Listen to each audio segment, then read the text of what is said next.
Hey guys, welcome back to my channel. So today's tutorial is a very beginner friendly detailed tutorial on how I made this bob braid wig using 3 packs of braiding hair.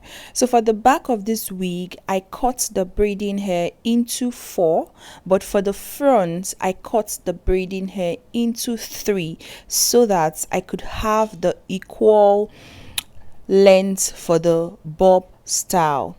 So 2 tips to note when making this wig. The first tip is that when you're braiding down, you have to make sure your braids are tight so that it could actually give you the bob style.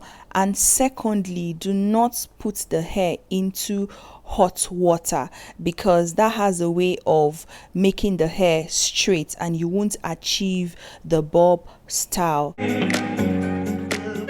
So for people who do not know how to braid, I actually showed you guys 3 methods on how you could braid. So you want to stick around and keep watching, so when you get to that point you could actually decide to know, okay, which of the methods will work for you. So if you haven't subscribed to the channel, please hit the subscribe button.